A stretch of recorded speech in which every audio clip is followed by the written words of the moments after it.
obrigado a ambos pelas palestras excelentes. E a gente abre agora para o debate, perguntas da plateia. Fui aluno do professor Justino no primeiro curso, né, de corrupção na administração pública. A questão, acho que me parece um pouco um paradoxo, né? Porque a ideia do controle, do combate à corrupção, está ligada ao combate à discricionariedade do agente público. Só que a administração pública mais eficiente implica no aumento de uma discricionariedade. Até alguns fenômenos novos que nós temos, como a consensualidade na administração pública, que o professor escreve muito, implica numa maior discricionariedade. Até os acordos de leniência implicam em uma discricionariedade. Então, como eu compatibilizar esse maior controle e uma administração pública eficiente, que parece que é uma relação inversamente proporcional, né? E até um dos casos de corrupção envolvendo esses acordos aconteceu recentemente aqui em São Paulo. Um promotor de justiça, ao estabelecer condições mais favoráveis a uma empresa em um TAC, né, foi até afastado recentemente do Ministério Público, porque foi comprovado que ele recebeu dinheiro por isso, né? Então tem aquela questão de quem controla o controlador, né? Também há uma grande dúvida em relação ao controle e combate à corrupção. A minha dúvida é a seguinte: como compatibilizar esse controle e eficiência administrativa e qual a perspectiva, e aí então que os professores entendem, pós-Lava Jato, né? As instituições vão apertar no controle e a eficiência administrativa vai cair, né? Como ocorreu com a criação da Lei 8666, na caça aos marajás promovidas pelo Collor. Então, é uma reflexão que eu jogo aos professores para tentar responder, que é algo bastante difícil, né? Que é solução, mas é minha indagação. Muito obrigado. Obrigado. Por favor, professores. Existe um professor norte-americano, Robert Klickard, e ele, inclusive, tem um último livro lançado no ano passado, em que ele analisa o caso das Filipinas como um caso exitoso de reforma do Estado, mas, sobretudo, focado na redução da corrupção, dos níveis de corrupção. E o Robert ele tem uma fórmula, que é conhecida a fórmula da corrupção, não é? Que é mais ou menos o seguinte: corrupção é igual monopólio decisório, mais discricionariedade, né, menos accountability, que é o que o professor mencionou, que é a responsabilização, prestação de contas, né, punição e etc. Então, e exatamente essa é a tua pergunta. Essa fórmula de corrupção não necessariamente funciona em todos os casos. Em casos endêmicos, né, casos sistêmicos de corrupção, mas, sobretudo, em casos endêmicos, é muito difícil que isso vá ocorrer, porque você tem que melhorar a performance da gestão pública, né? E se você vai aumentar o controle, eventualmente você vai reduzir a margem de discricionariedade. Então, fica uma contradição em termos, né? Da mesma maneira, casos de maior transparência, por exemplo, né? Quando se aumenta a transparência da gestão pública, e um pouco é o que está acontecendo no Brasil, quando você aumenta a transparência da gestão pública, os problemas aparecem. E aí a gente tem uma ideia, uma sensação de que a corrupção aumentou. E, na verdade, ela não aumentou, né? Na verdade, nós estamos tendo acesso a mais informação, né? Quando o próprio Poder Judiciário, com o Ministério Público atuam, também há essa... Bom, solução para isso, é difícil a gente pensar numa solução única, né? Mas o que é interessante a gente saber é o seguinte, aí eu poderia contribuir. Nós também temos que pensar na corrupção em sentido plural. A corrupção é um fenômeno político, é um fenômeno jurídico, econômico, etc. Sim, mas existem vários tipos de corrupção, várias gradações de corrupção. Então, é isso que você está... Por exemplo, a pequena corrupção é aquela que acontece, por exemplo, eu vou pagar para ter meu passaporte mais rápido. Isso é fácil de você combater, porque você faz... então, para ter o passaporte mais rápido, eu vou criar uma taxa maior. Na base, você corta um incentivo, né? Então, melhoria dos serviços e tal. Então, essa é uma... Agora, uma outra corrupção que é individual, para uma licença ambiental, por exemplo, para construir uma hidrelétrica ou uma indústria, aí já vai envolver uma discricionariedade, mas ela é técnica. Então, o que eu posso fazer, por exemplo, né? Se ali eu sei que é um grande foco de corrupção, eu vou fazer com que haja uma maior rotatividade das pessoas que têm esse exercício de discricionariedade. Eu mantenho a discricionariedade, mas eu faço uma rotatividade do pessoal profissionalizado para exercer essa discricionariedade. Corrupção estrutural, que é do tipo cartel do metrô, que você mencionou. Não sei se é o caso do metrô, mas né, do metrô de São Paulo, o CPTM, dos cartéis, você já tem uma corrupção em rede. Então, você tem que ter soluções, e que envolve redes, né, de empresas, sobretudo, para romper essa rede, para fazer com que haja crise de confiança entre os elementos da rede, por exemplo. E em casos de corrupção sistêmica, como o professor Moisés mencionou, a corrupção sistêmica você vai combater como? Com delação, com proteção do delator e proteção do informante. Sobretudo, não só isso. Então, assim, a maneira, sim, de você persistir, respondendo diretamente, você mantém a discricionariedade, você aumenta o controle, mas você tem que atacar as raízes do problema, né? Então, você tem que romper os incentivos à corrupção e criar incentivos, de outro lado, para informação e delação. Por exemplo, é um trade-off que tem que ser feito, e isso só numa política anticorrupção, que não pode ser genérica, tem que saber que tipo de corrupção tem que ser atacada. Professor Moisés, só uma palavra sobre isso, porque eu concordo inteiramente com o que o Gustavo disse, acho que ele caracterizou muito bem a questão e respondeu a pergunta especificamente. Mas eu acrescentaria o seguinte, acho que uma observação desse período recente é que nós começamos a ter agora no Brasil o que eu chamaria um sistema de integridade. Sim, sim. O sistema de integridade está se formando. Ele vem como resultado da Constituição de 1988, que pensou o problema, por um lado, quer dizer, pensou que era necessário enfrentar a questão, e, por outra parte, deu mais autonomia, mais poder, mais autonomia para o Ministério Público, para a Polícia Federal. A Polícia Federal vem se valorizando nesses últimos 20 anos, ela foi tendo valorização.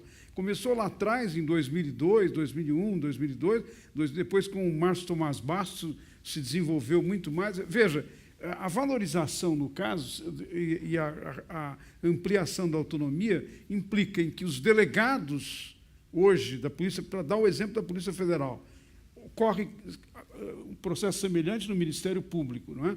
Mas os delegados passaram a ter salários mais compatíveis com a sua função.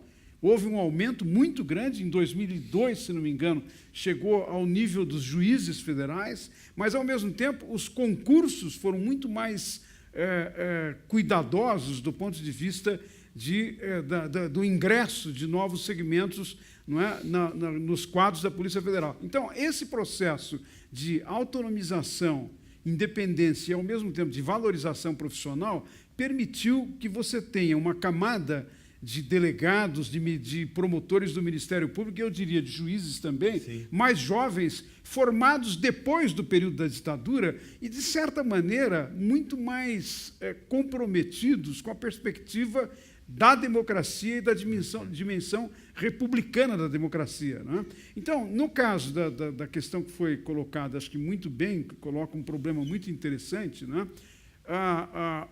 O avanço do sistema de integridade, num certo sentido, significa introduzir os mecanismos de prevenção, de verificação e de punição da corrupção. Agora, como é que você faz, por exemplo, porque paralisa a atividade das empresas privadas que estavam envolvidas? Eu acho que isso depende, você mencionou na sua pergunta, em grande parte, de uma reformulação da lei de licitações. A lei de licitação brasileira atual, que veio à tona por causa da corrupção no período do Collor. No período, não, foi um pouquinho antes do período Collor, que foi com os anões do orçamento, né? Como resultado da investigação que houve dos anões do orçamento. Aquilo engessou, muitas vezes, mecanismos de funcionamento. Houve, só para citar um exemplo, houve uma flexibilização da lei agora quando se tratou das construções para o Campeonato Mundial, né? Porque ocorreu no período prévio ao Campeonato Mundial. A flexibilização, num certo sentido, retirou uma série de mecanismos da lei que permitiam prevenção e, num certo sentido, contenção. Então, acho que tem aqui, o Gustavo falou de um trade-off, acho que tem aqui um equilíbrio que é necessário, que implica melhorar a qualidade das leis, e melhorar a qualidade da fiscalização e do controle. Isso não deveria ser uma via para diminuir a discricionalidade e, eventualmente, impedir ações. Acho que é esse equilíbrio que o avanço do sistema de integridade pode começar a oferecer uma alternativa. Não é? Se as coisas, como o senhor falou, as leis existem, elas precisam ser melhor implementadas, né? Polícia Federal, outras instituições de controle estão ganhando força, né? Autonomia. Se as coisas continuarem a se desenrolar da maneira que estão hoje, o problema vai ser gradativamente resolvido ou a gente precisa de alguma ação emergencial, digamos assim, de curto prazo, alguma coisa mais contundente? Quando a gente estuda os casos exitosos mais recentes, né, contemporâneos, portanto, de países que conseguiram excelentes resultados, né, com novas políticas anticorrupção, justamente em quadros em que a corrupção era sistêmica ou endêmica, eu dei o caso das Filipinas, a gente percebe que precisa haver uma mudança drástica, uma resposta enérgica para momentos como esses, por exemplo, que nós estamos passando, né? Filipinas é um caso absurdo de corrupção, né, que o último presidente, não sei se mudou agora, mas pelo menos nos últimos 4 anos aí, ele foi a grande bandeira, né? Na verdade, ele, mais ou menos se falava assim, a bandeira, não há desenvolvimento com corrupção, então ele ia acabar com a corrupção. E os resultados das medidas todas que foram adotadas, legislação e tudo mais, foram excelentes, mas foi uma resposta muito enérgica e muito diferente do que se tinha à época, né, para atacar um problema na base, né? E mais 2 pontos muito rapidamente. Essa questão do approach, como é que eu vou me aproximar para, por exemplo, desenhar uma política anticorrupção? Além de saber de que corrupção eu estou falando, né, porque podem ser as mais variadas possíveis, eu tenho que saber se, digamos, que approach eu vou usar. Eu vou usar o approach, por exemplo, que envolve a teoria do agente, né? Que é a relação que o professor Moisés mencionou, que é a relação do agente público, do chefe do executivo com a população que o elege, ou do parlamentar que o elege. Por exemplo, então, nós vamos resolver o problema da corrupção nesse approach, quer dizer, melhorando esta relação. Nós vamos resolver, que é mais ou menos a posição do Sérgio Moro, né, nas suas sentenças, entendendo que a corrupção é um problema de ação coletiva. Então, que o Estado tem que dar respostas, mas, basicamente, quem tem que dar resposta e reestruturar a confiança no sistema são os atores privados, que é a questão da integridade. Ele reforça muito isso nas sentenças, agora, já da área jurídica. Ele diz assim, olha, o problema da corrupção é público, mas o problema da corrupção também é privado. Então, deve haver o quê? Um acordo para reestruturar a confiança no setor. E assim, vamos ter que entender a corrupção como um problema de ação coletiva, que é um problema de todos. E último ponto, que é muito interessante, que o caso filipino foi um pouco esse, a corrupção era um meio de você ter um acesso a um bem público. Então, as pessoas, a corrupção passou a algo que tinha que ser paralelo, algo que tinha que ser totalmente ilegítimo e ilegal, as pessoas internalizavam isso, porque era a única maneira que elas tinham para ter acesso ao poder, a um serviço, a um bem público, né? Então, você tem que romper isso. Né? Então, eu acho que isso é importante. Um último ponto só que me chama muita atenção no caso do senador do PT, que era líder do PT, agora...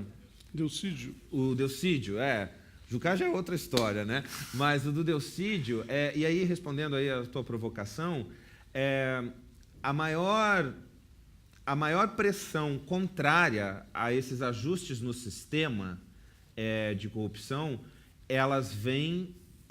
essa pressão vem do segmento político, do segmento dos parlamentares.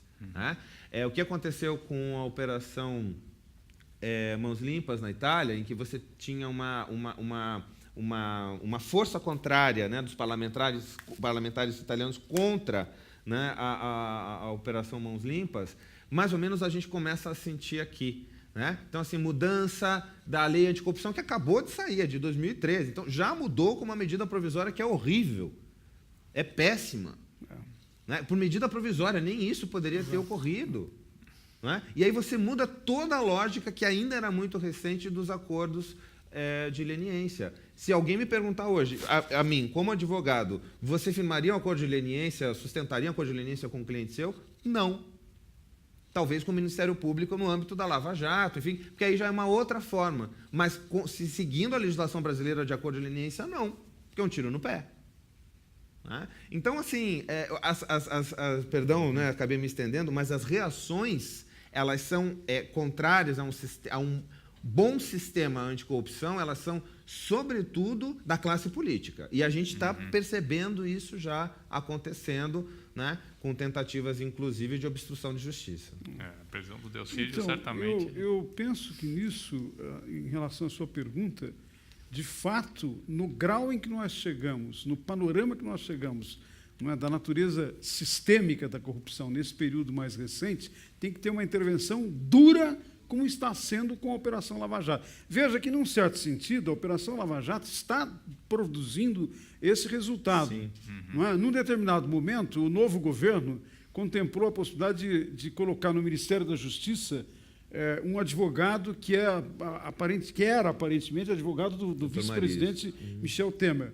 Ele deu uma declaração contra a Lava Jato e teve que ser deslocado, já não pode mais. Agora, o que ocorreu com o ministro Jucá é a mesma coisa. Uma ação que significa indicar que, eventualmente, a resistência vai se organizar, etc., imediatamente cai. Eu acho que isso é um avanço que nós conseguimos no Brasil, em grande parte porque está sendo enfrentado e tem instrumentos que, num certo sentido, estão mostrando tanto a gravidade da situação, o tamanho do problema, não é, o volume de recursos que seriam recursos para políticas públicas que estão sendo desviados na corrupção, e, ao mesmo tempo, alguns mecanismos de enfrentamento. Agora, acho que é uma boa lembrança a experiência de Mãos Limpas, na Itália. O que aconteceu com a Operação Mãos Limpas? Ela avançou, como a Lava Jato está avançando no Brasil, não num certo sentido, iniciou um processo de contenção, atingiu políticos e partidos políticos que estavam muito envolvidos, não é? E talvez, e essa é uma reflexão que o Sérgio Moro tem feito, não teve, como nós podemos estar começando a ter no Brasil, suficiente informação para a opinião pública. E aqui eu retomo a minha observação sobre a cultura política. Nós não vamos enfrentar o problema apenas com decisões ou com medidas tópicas imediatas, por mais duras que elas sejam. Para que isso tenha enraizamento na sociedade, é preciso que haja uma mudança de perspectiva na maneira como nós entendemos a corrupção, a não aceitação da corrupção. É claro que sempre alguém vai dizer, bom, mas é o meu interesse ser beneficiado, não é?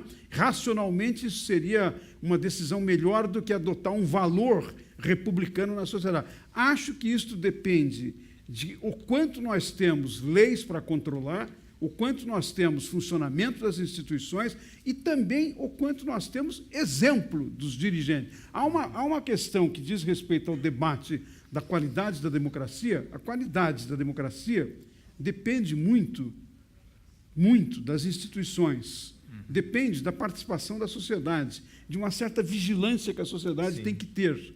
Mas depende também da qualidade das lideranças políticas. Os países que deram certo e que, num certo sentido, têm um período longo na continuidade no tempo de estar dando certo, depende da qualidade dos seus líderes. Eu acho que nós estamos num momento no Brasil em que nós temos que olhar essas várias questões na sua interação. Quer dizer, a Lava Jato é um tiro no sentido de enfrentar o problema, mostrar o problema e pedir apoio da sociedade, informação.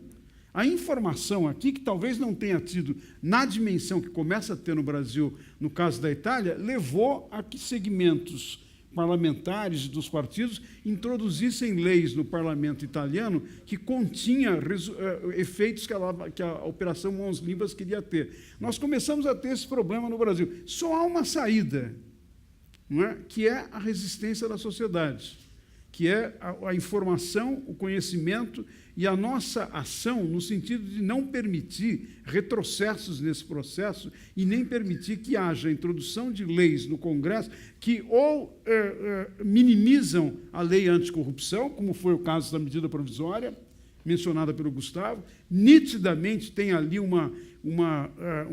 elemento que facilita para as empresas que eventualmente fariam a leniência, não é? O acordo de leniência, Então, isso é preciso que seja enfrentado. Quer dizer, o lado da cultura política do fenômeno da corrupção significa que nós, cidadãos, temos que estar vigilantes, ação, mas também, na hora das eleições, que é um dos mecanismos importantes da chamada accountability, da responsabilização, na hora das eleições, não reeleger políticos e partidos que estão envolvidos na corrupção. Eu acho que um ponto importante, só para complementar a fala do professor, é o seguinte, e ele mesmo já mencionou isso, nenhum partido político, nem aqui, nem em nenhum país do mundo, detém o monopólio da corrupção. Esse é um primeiro ponto.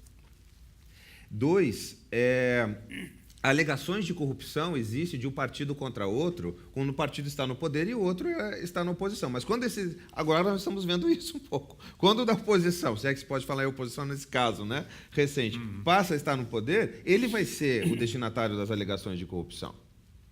Contra ele vão ser desferidas, né, e essas alegações. Então, nesse sentido, o importante é isso, né?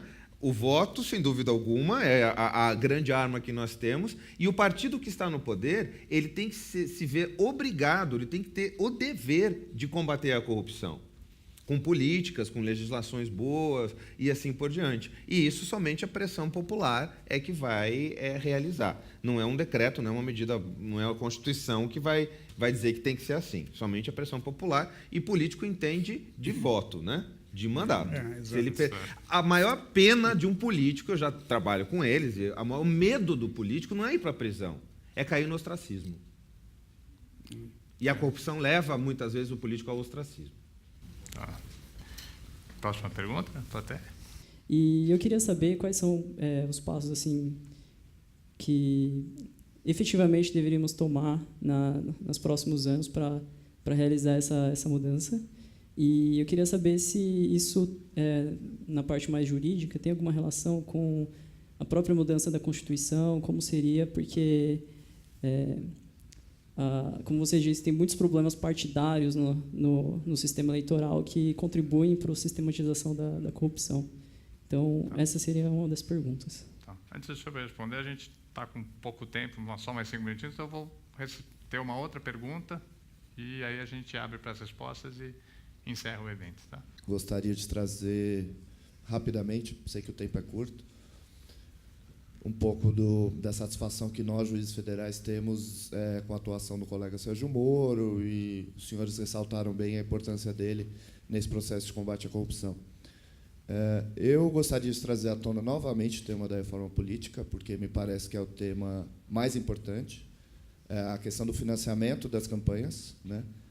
Não obstante o fato do Supremo Tribunal Federal já ter se manifestado, o que os senhores acham, o que seria o ideal, e esse presidencialismo de coalizão. Como é que nós vamos sair dessa rede que acabamos nos prendendo para que essa corrupção, vamos dizer, a maior corrupção, essa mais relevante, essa que diz respeito às grandes empreiteiras, e que precisa ser combatida, seja efetivamente enfrentada. Quer dizer, como rever esse modelo de presidencialismo de coalizão dentro do modelo atual, e qual seria, na opinião dos senhores, a melhor sugestão de novo modelo, ou se esse é mesmo o modelo político ideal? Obrigado, eu vou falar bem rapidinho, deixa para o professor Moisés, que é mais a área dele. Falando do financiamento de campanha, é bastante claro que nunca foram feitas doações, são feitos investimentos das empresas. O que disse o Supremo Tribunal Federal é que, ainda que as empresas queiram investir, né, elas não podem investir se utilizando da legislação eleitoral, que é para doação. Né? E, nesse sentido, pode ser feito de outra maneira, esse approach, essa relação, mas não dizendo que é doação, quando, na verdade, você quer um investimento e você quer algo de retorno. Né? Então, fazendo a interpretação do texto constitucional, disse assim, empresas não podem doar. Né? Vamos ver como vai ficar agora nas eleições municipais. Há muita dúvida ainda em relação a isso. Né? O TSE já tem uma resolução onde ele tenta já, com meio da transparência dos recursos, né? Aumentar esse controle, essa fiscalização das doações.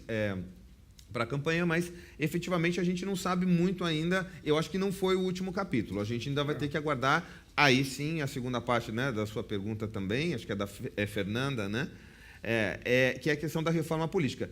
Você pensar só no financiamento de campanha, é claro, ela é um foco de corrupção, sempre foi, mas não vai resolver todos os problemas, né? O problema está na base da reforma, na base do sistema político. E é essa reforma política que tem que ser operacionalizada, né?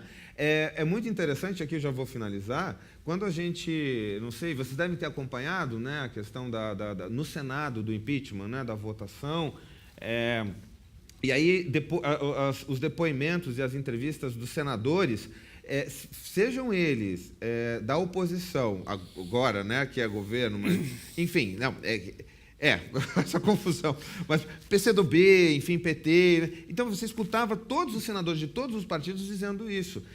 Mesmo o que era, né, aqueles que, no caso, do partido, né, do PT, desse governo de coalizão, que estava governando, e hoje já está afastado, eles todos reconhecem, e mesmo da oposição, todos reconhecem que esse presidencialismo de coalizão chegou no seu ponto terminal. Né? E isso demanda, obviamente, uma pressão popular para fins de reforma, mas essa agenda política, sobretudo num momento como esse, mudanças muito drásticas, né? Agora, exatamente agora, elas podem ser fatais. Então, nós temos que... O brasileiro não é muito paciente, né? Nós somos sangue muito quente. Mas nós vamos ter que saber aguardar exatamente para saber quais serão os próximos passos. Né? Ganhar legitimidade justamente para poder ter uma agenda política, em que essas reformas, não somente a reforma política, mas sobretudo a reforma política, esteja encabeçando, né, esta agenda e seja levada a efeito com... priorizando, vamos dizer assim, o bom uso, o bom exercício do poder público, né? Porque hoje, efetivamente, me parece que chegamos num estado terminal. Bom, as perguntas são muito importantes, são muito interessantes. Eu vou tentar resumir, né? Eu acho que, para pensar o problema da reforma política, remete também para uma questão do conceito de democracia. Não dá para fazer uma longa explanação sobre isso, mas eu mencionaria apenas o seguinte: há uma certa tendência nos países que tiveram ditadura e transitaram para a democracia de imaginar que democracia é quando tem eleições.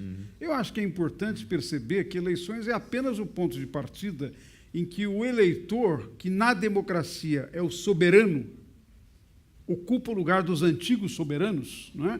Dos reis, enfim, do príncipe, ou dos ditadores. O eleitor, que é o soberano, ele vota, ele faz uma escolha através do seu voto de políticas públicas, em que direção ele quer que o país, que a adoção de políticas vá, mas ele tem que ter, entre as duas, entre a eleição do momento e a próxima, ele tem que ter, entre as duas datas, mecanismos, modos pelos quais ele faz o controle do que aqueles que estão autorizados a governar em seu nome podem fazer. Isso só ocorre através das instituições e, fundamentalmente, do mecanismo de separação de poderes, de autonomia entre as instituições, que tem que funcionar bem. Não é? Nós temos no Brasil hoje uma crítica e uma desconfiança muito severa, muito dura, fundamentalmente em relação ao Congresso Nacional e os partidos políticos. Então, o foco da reforma política tem que ser a reforma destas instituições. No caso do Congresso Nacional, eu acho que é preciso levar em conta o seguinte: o nosso sistema, e isso toca no sistema do presidencialismo de coalizão, o nosso sistema ele cria uma simetria de poderes muito difícil, com consequências muito complicadas entre o executivo e o legislativo. Alguns colegas meus da área de ciência política consideram que o presidente brasileiro é um dos mais poderosos do mundo. Não é apenas porque ele tem as medidas provisórias. Ele tem uma série de prerrogativas de interferência no funcionamento da agenda nacional, fundamentalmente da agenda que é administrada pelo Congresso Nacional. Ele tem tal interferência que significa que a sua vontade é quase que unilateral. Imaginem o seguinte: elegeu-se alguém, um jovem deputado ou uma jovem deputada que chega no Congresso Nacional e, eventualmente, ela tem uma orientação que está em contrário ao governo que está vigente, né? Ela quer ficar na oposição. Os incentivos institucionais para o parlamentar estar na oposição são muito baixos. Os incentivos institucionais para o parlamentar estar na situação é muito alto, o que significa que, então, você cria sempre uma probabilidade de que o princípio majoritário ao lado do governo vai impor a agenda nacional. Ora, isso desequilibra as relações. Então, nós precisamos, de alguma maneira, enfrentar esse problema. Tem duas maneiras para enfrentar o problema. Ou nós atenuamos os poderes do executivo e do presidencialismo, ou nós introduzimos o sistema parlamentarista. Eu, pessoalmente, sou favorável ao parlamentarismo. Acho que nós deveríamos introduzir um sistema em que a população elege o presidente como chefe de Estado e o Congresso elege o primeiro-ministro como chefe de governo. Mas alguém vai dizer, e eu já antecipo o problema e a resposta, alguém vai dizer, bom, mas com o quadro de partidos que nós temos, eleger o primeiro-ministro pode ser uma coisa arriscada. É verdade. O que significa que, portanto, naquela lógica de aonde estão os focos principais que devem ser da reforma política, nós temos que enfrentar o problema do sistema partidário enormemente fragmentado que nós temos no Brasil.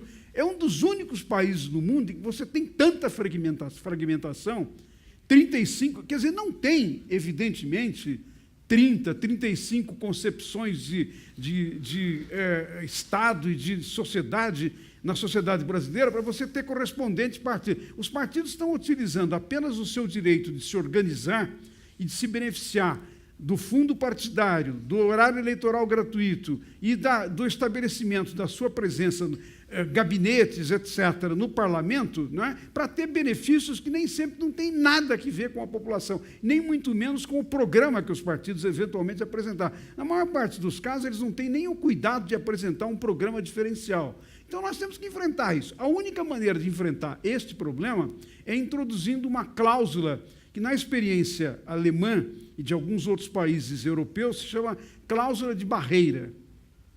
É uma barreira para que você não tenha um excesso de partidos entrando no sistema. Eu prefiro a denominação de cláusula de representação. Ou seja, um partido, para ter representação no Congresso, para ter os direitos de estar no Congresso, usar o fundo partidário, usar a lei do horário eleitoral gratuito da televisão, etc., inclusive influência sobre o governo, ele tem que ter um mínimo de representação num mínimo de estados no país como um todo. Senão a sua representação não resiste. Não é? Ora, num quadro como esse, provavelmente se reduziria o número de partidos brasileiros de 30, 32, como nós temos hoje, 30, se não me engano, 35 nominais e 28 com representação, se reduziria drasticamente para menos de 10, muito provavelmente entre 5 e 8 partidos. O que é muito mais razoável para pensar a coalizão governativa. Não é? E isso introduz, eu sei que o tempo está praticamente terminado, isso introduz uma questão sobre o presidencialismo de coalizão. Coalizão existe em todos os países do mundo que têm pluripartidarismo. Ela é mais complicada, ela não existe dessa maneira, por exemplo, no caso dos Estados Unidos, que você tem um bipartidarismo, são os republicanos e os democratas. Mas toda a estrutura de funcionamento do presidencialismo americano é diferente. No nosso caso, como de muitos outros países da América Latina, na verdade, a maioria dos países latino-americanos, a estrutura do sistema do presidencialismo de coalizão supõe uma pluralidade de partidos e, na maior parte dos casos, nenhum presidente se elege com o seu partido, aquele do presidente, tendo mais do que 20% da representação. Então, tem que fazer uma coalizão. O problema todo está, será que as coalizões podem e devem continuar a ser feitas longe dos olhos do público? Negociações e acordos, isso é inevitável, sempre tem que ter. Não é? Se o partido do presidente do governante não tem suficiente maioria, como no caso de alguns países que têm parlamentarismo, tem que fazer uma coalizão. A pergunta é, a coalizão e a negociação que supõe a coalizão pode ser feita apenas escondido do público, sem uma explicação mais clara do papel que cada partido vai ocupar no plano de governo que vai ser executado? Isso é um direito que nós temos, é um direito que os eleitores soberanos têm e que nós precisamos cobrar. E, para isso, é preciso também uma reforma no funcionamento do sistema do presidencialismo de coalizão. Professor Moisés, professor Justino, muitíssimo obrigado, excelente debate. Gente, desculpa ter que fechar para perguntas, mas nosso tempo está estourado. Eu queria só um minutinho muito rápido só. Em relação a essa disciplina de mestrado e doutorado da Faculdade de Direito da USP, eu vi que eu já recebi aqui, não vi, só senti o celular, né? Mas eu trouxe aqui, está com o Otávio. Otávio, só levanta a mão, por gentileza. Tem a programação. Se vocês quiserem, vai até o final do semestre. Quem quiser participar de uma das aulas como ouvinte, né, e quiser conhecer um pouco mais da programação, é só apanhar aqui com o Otávio. Tá? Estão todos convidados a irem lá na Faculdade de Direito. As aulas são às quintas-feiras, das 8h30 à 1h. Muito obrigado. Agora o professor pediu mais 30 segundos também. Na observação do professor Gustavo me fez lembrar que eu não fiz menção ao projeto Corrupteca que nós mantemos no Núcleo de Pesquisa de Políticas Públicas da USP. É um site chamado Corrupteca, é muito fácil de acessar. www.usp, NUPES, etc., Corrupteca, né? Ou pelo Google, entra-se muito fácil. A finalidade do projeto Corrupteca tem relação com coisas que nós dissemos aqui hoje. Uma das maneiras de combater a corrupção é o conhecimento do fenômeno. Do ponto de vista científico, do ponto de vista das funções da academia, da universidade, ter ferramentas analíticas para conhecer o fenômeno é o primeiro passo que nós precisamos. E o projeto Corrupteca é exatamente isso. Ele tem 3 elementos mais importantes. O primeiro é todo o acervo digitalizado do jornal Estado de São Paulo, desde o século XIX, está todo lá. Quem quiser ter informação sobre qualquer caso de corrupção pode, através do acesso ao acervo, ter conhecimento. Em segundo lugar, nós temos o tratamento de alguns casos especiais da experiência brasileira dos últimos 30 anos, que também estão analisados e contemplados. E, em terceiro lugar, tem uma coisa extraordinariamente importante, que é um acordo que nós temos com o Open Archives, que é um mecanismo que articula as bibliotecas de nada mais, nada menos que 4.000 e tantas universidades do mundo inteiro, e todo o acervo dessas universidades, particularmente análises, livros de análise comparativa da corrupção nos outros países, estão lá. Então, é uma ferramenta analítica para quem quer estudar a corrupção, aprofundar a corrupção, escrever teses ou, eventualmente, ajudar a pensar soluções do problema. Basta acessar, como eu disse, este endereço da Corrupteca. Bom, gente, obrigado a todos pela presença, que prestigiaram o nosso evento. O USP Talks acontece toda a última quarta-feira do mês. O nosso próximo evento vai ser no dia 29 de junho, tratando do tema cura do câncer. Então, obrigado a todos e até o próximo evento.